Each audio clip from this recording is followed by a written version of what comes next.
Hi everybody, welcome back to the channel, and this week a long-awaited publication from Multi-Man Publishing, part of the Tactical Combat series. Series designer is Dean Essig and game designer is Carl Fung. Goose Green. So for all of those from the UK, you'll be very familiar with this operation that took place in the Falklands in 1982. As a young boy growing up during that period, I was fascinated with the conflict and how it occurred and what happened throughout. I've read many books since.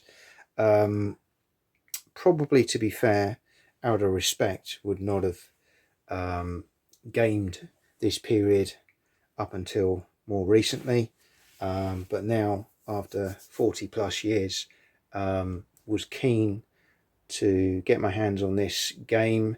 The map particularly appealed to me, and having read a lot of books about Goose Green, it was a period I was very interested in trying to replicate on the tabletop. So I'm just going to, because this comes in a bag, I'm just going to get the contents out of the bag and then talk you through what you get with the game. So I can generally say this is the first time I've actually had this out of the bag itself. So you get a nice piece of artwork on the cover sheet, which is very nice. It is purely a cover. It doesn't play any part in the game itself. You get the little note, which is always nice from big games companies, particularly in the US. What you should do if you haven't got everything you need. I like that. I think that's really nice. You get a copy of the Tactical Combat series. Now, I haven't played any of these historically, but I believe this series has been out for a while. I've seen some comments online, people who've played the original games that came under this series, and from what I can gather, a lot of people thought that maybe there would be no more. So this is kind of revisited this series, and obviously the rules themselves I think have had a bit of an update, but this is the main Goose Green related book, and then you've got the series rules here, version 4.2, which actually is quite a chunky publication here, 32 pages. So let's just sort of have a quick look. It's nice paper. It is full color. There is a little bit of color in there. Looks on the face of it quite heavy set of rules. There's 3 columns on each page. I haven't played these rules before, so I think they're going to take a little bit of getting your head round, but I do like some of these op sheet examples. I've read a bit about the op sheets. I quite like that. Reminds me of traditional war games where you would do a map and write where your troops were going to be going or deploying during the game and the battle. This takes me right back to that, so again, something that appealed. To be honest, I'm not always a fan of games where you've got a big set of series rules and then additional rules specific to periods. It just adds, for me, extra levels of complication. I'm hoping this isn't going to be the case with this game, but certainly there looks like this is going to need a really good read. What I will say is there is an awful lot of examples in the dark grey here, which is really good. For what otherwise could be quite a dry read, to be honest with you. So there's a lot going on in there, a lot to read, a lot to understand. I think I'm going to have to read this through pretty much cover to cover before I can start putting things on the table. Again, some of these things may not be relative to the Goose Green game itself. There's a little bit about playing it solitaire. I like that. And a line of sight grid. Very interesting. If we then go to the Goose Green specific rules, these add another 16 pages to the mix.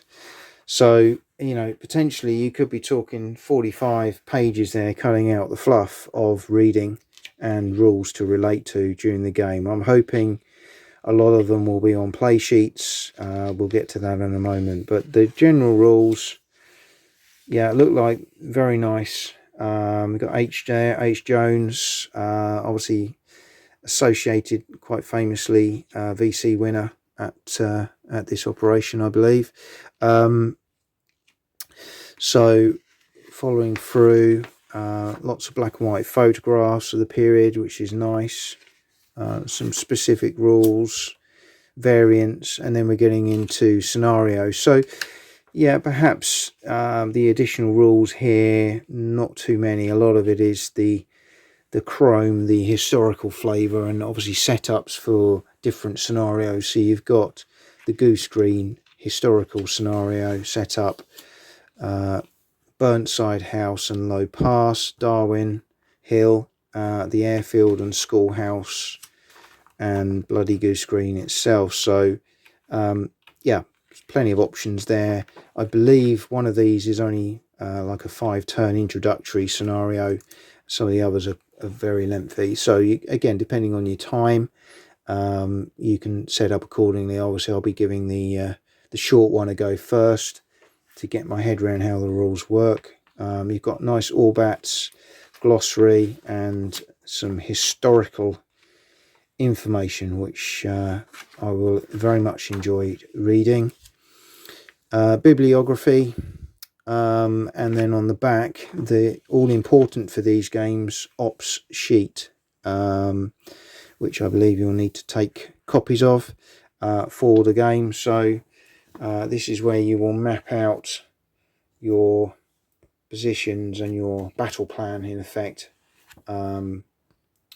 for the game, and that will dictate what your chaps do or don't do throughout the battle itself. So some really interesting reading to be done there.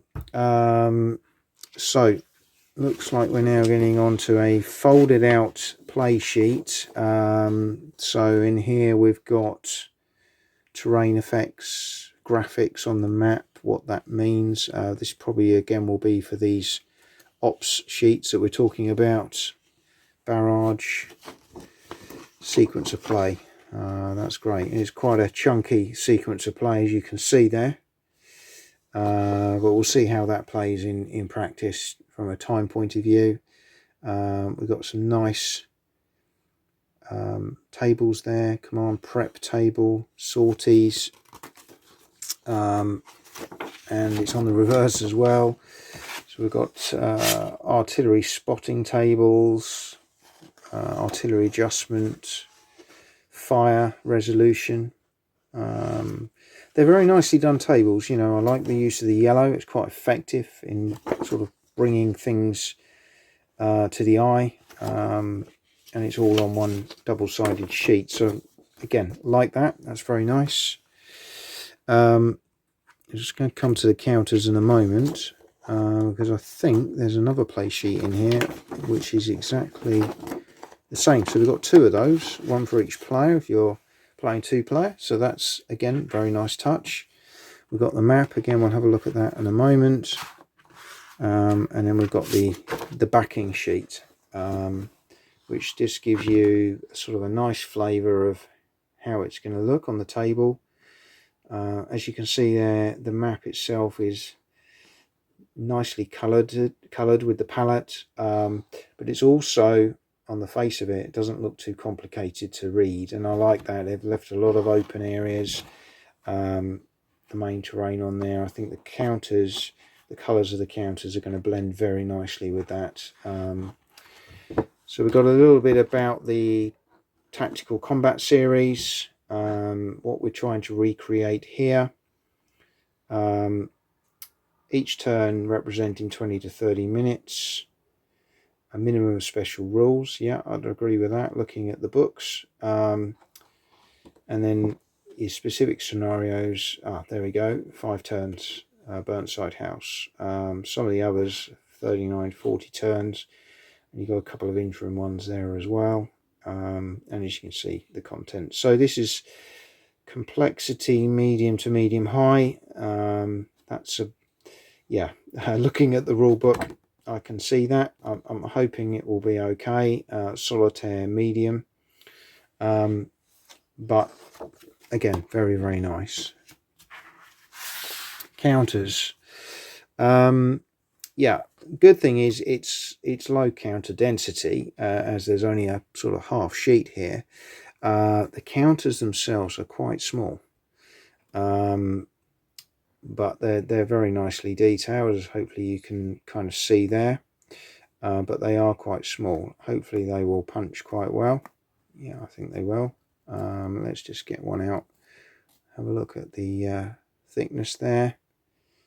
Average, I would say. The counters, in terms of size, perhaps a bit fiddly because they're quite small, but what I will say is that the graphics and the fonts, particularly the numbers, look very clear and concise. So you should be able, on the map, even when you're away from the camera here, you can still see those numbers quite well, and that's probably getting towards 2 foot away. So yeah, I think on the map they will be fine. It's probably going to be a tweezer job because they are quite small. How many of them are actually be in practice at any one time, I don't know, because the actual counters for the forces probably only make up about half of that sheet. Then we've got the reverse sides, again, very nice and clear. I must admit, I'm very much of the larger size for counters, mainly because of the eyes and mainly because I find them easier to move about, and often because the smaller ones are quite difficult to read. But I've got to say these are very, very clear, easy to read counters despite being small, so hopefully they'll be okay. Right, let's just get some of this paper map. So for me, I think it will be a plexi. It's actually a very, very big map. Very, very big map. So I think what I'm going to do is turn the camera off and lay this out as best I can to give you an overview of the whole thing. And then we'll come back and have a look at it. Okay, so I've taken my camera off tripod just to show you the size of the map. Straight away, hopefully what you can see there is that it is a big map, but it's got a really nice colour palette, and it's not overly detailed. I'm just going to bring it forward. Apologies for the fact I'm doing this by hand, but I think it's easier to see the key elements of the map this way. So you've got some parts here on the table, start times, reinforcement points, turn tracks, and then over here you've also got terrain effects, weather table, support, arrow gun repair, close air support for the Argentinians, British morale, Argentinian morale. So quite a few elements on the table which will be helpful in play. Starting at the top of the map, you can kind of see these green and sandy beigey coloured areas to represent the landscape. The hexes are quite small.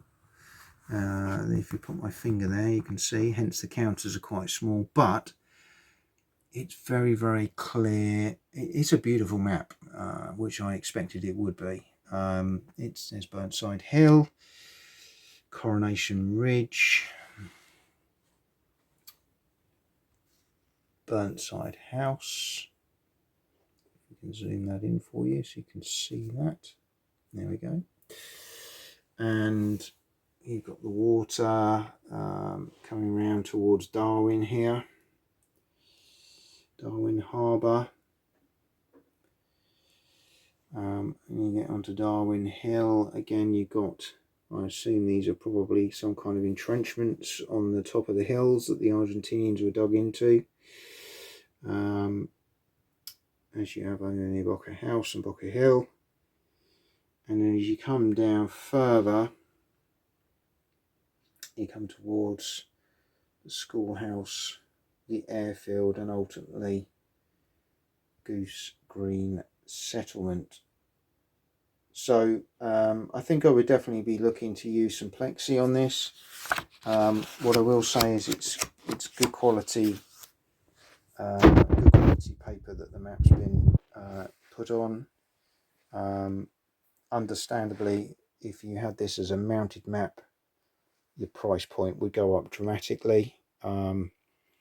This game retails around £30 sterling, so it's affordable as it stands. You know, mounted map, you'd probably be adding another 20-30 quid on top of that. Saying that, a mounted map of this would be absolutely beautiful and something I would consider, or even a canvas map would be very, very nice, which might be a little bit cheaper. But hopefully you can get a feel there for the map and how it works.